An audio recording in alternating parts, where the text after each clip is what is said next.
Hey everybody, so let's go back in time for a little bit, back to November 2021, when we looked at the top 50 comics back then, right? Now, where do we have? At number 6, we have Superman, Son of Kal-El, number 5, right? That was the issue where we got this iconic Jon Kent kissing his pink-haired boyfriend, right? They had a whole marketing campaign behind this. Every mainstream news outlet was carrying it. They were talking about how it was going to be this, was going to be revolutionary. All of this Tom Taylor had sprinkling all over the place like the flicking Sandman that's running around doing it. I called it for exactly what it was. Nothing more than a blatant attempt to try to play fast and loose with Superman. They couldn't go after Clark Kent Superman, so they went after his son. They made no attempt whatsoever to try to make Jon Kent an interesting character. No, they just decided, let's just make him gay. They keep saying bisexual, but we all know what it is. They wanted to just try to make him gay and figure that was going to appeal to some whack jobs on Twitter who apparently make up their entire readership. When the book came out, it came out at number 6. And I stated again in a previous video, I said the reason this book came out and it sold so well at number 6 is because people wanted to buy the book. They wanted to own the book that DC used to shoot themselves in the foot with. And I don't blame them. I mean, it may end up being worth something one day. You might say, hey, you remember that comic when DC makes Superman son gay and think, yeah, that comic boy must be worth a little $100 or something. So, fine. All for it. People bought it for that specific reason. Not because they gave a damn about anything. They knew it was nonsense. They knew it was, they could see what you were trying to do. As usual, the only book that sells in DC, other than the only book that sells in DC that reaches the top 50 is Batman. When this came out, people wanted to own the book that you use to shoot yourself in the foot with. So they bought it. And Tom Taylor was grinning from ear to ear. And then when the following month came, and people were saying the book wasn't there, he came out and said that, the book didn't even come out in December, and people were saying it didn't come out in November. Sorry, people were saying this and saying that, and all kind of drama and whatnot and the other. Okay. So we moved on to January to see what happens with the comic in January. So let's take a look. It's not at number 6, not at number 10, not at number 20, not at number 30, not at number 40. Oh, look, there it is at number 42. Superman, Son of Kal-El, number 6. At number 42. You understand me? Not at number 6 like it was before. It's at number 42, which is absolutely pathetic. But keep in mind, and I say again, I did this in a previous video also. Superman, Son of Kal-El, number 7. This is the issue where I had Superman, or should I say, I don't even want to use it as Superman. I'm going to say Jon Kent protesting climate change with his pink-haired boyfriend and gay Aquaman and a bunch of others, even though he has the power to do something about climate change. No, let him go and protest. This is the kind of garbage that Tom Taylor feeds people and expect them to enjoy. So this was number 7. When did it come out? January 18th, 2022. Right? Where is it on this list? Number 6 is Superman, Son of Kal-El, number 6 is at 42. We don't see number 7 at all. It's gone. Completely gone. I have been waiting for the top 50 for January for a while now. it normally comes out about the 3rd or 4th of the new month, but this came out on the 9th of March, right? Let's take a look at what we see here.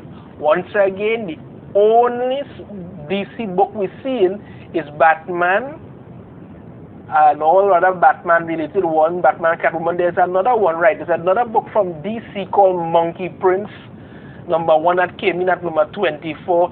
Everything else is just Batman, Detective Comics, Joker, Nightwing, whatever.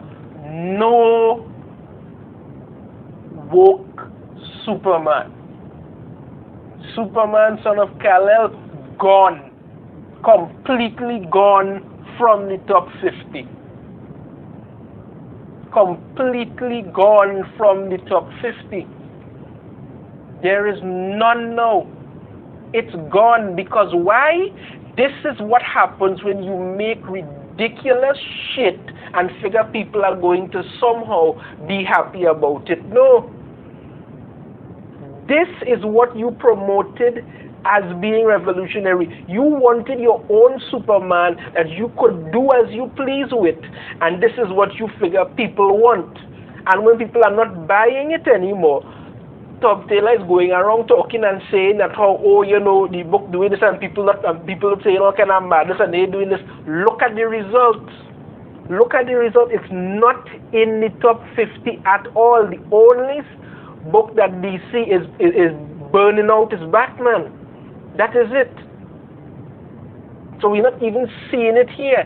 And the latest Superman, son of Kal-El to come out, I'm going to do a video on that, on how absolutely flicking creepy they make that issue now, because they're not even attempting to make it make sense, not even attempting to make it good anymore. They just throw in any disturbed nonsense they could think of and figure people are going to buy it for that. John Kent is not a good character. You didn't attempt to make him a good character at all. What you attempted to do was push some gayness onto people, and when people don't like it, they want to turn around and say, oh, they're homophobic and this and that and all kind of nonsense. But you don't want to admit you don't know what you're doing. You made something ridiculous, and I'm of the belief at this point DC is trying to completely commit suicide for themselves or some last thing. We got the figures out for February. It's nowhere to be seen. It's completely fallen off. Does it surprise me? No. That book is not coming back. It's ridiculous garbage that nobody cares about. Right now, DC scrambling to make people care what it is. They're trying the whole Dark Crisis nonsense. Everybody knows that's going to be another ridiculous pack of rubbish. But this is what you're pushing. You have no clue what you're doing. The only book that sells is Batman. You thought that if you threw in some gayed-up Superman, that your imaginary audience on Twitter would somehow love it. I said it before, I say it again, these people will not buy your books. They work nowhere, they have no money, they have no interest in nothing. All their interest is to do, sit around on Twitter all day and pander a bunch of nonsense and like a complete fool. You and the rest of these comic book writers, publishers, whatever, believe them, put out rubbish and kill yourself off. People bought the book back in November, let me see, it was at number 6 because they wanted to own the book you used to shoot yourself in the foot with. They bought the other one because they wanted to see if you reloaded and shot again. And when they realized, okay, that didn't happen, if they have any interest, it completely fell off. It completely fell off. It ended up at number 42. That was number 6. And number 7 came out the same month and was not even here. What are you even attempting to do? This was your cover for number 7. Superman fighting climate change with a blasted plaque sign and marching and all kind of thing when you could actually do something about it. You have no clue what you're doing. And it shows. In February, February listing, it's not even there. Nobody wants your garbage. And as far as I'm concerned, it's damn good for them, because this is what you put out. These are the idiots you hire, and then you expect people to like their nonsense. No. So that's it. Woke Superman gone from the top 50, gone, and soon enough that'll just burn, and that'll be the end of that nonsense. So that's it for me. Let me know in the comments what you think about this. Pretty much what I figured was going to happen. If you have a different opinion, please feel free to let me know. If you like the video, be sure to give it that thumbs up and subscribe if you haven't already. Ring the notification bell. Share the video out there. I shall see you all in the next video. And you'll see what else they're going to do. Take care.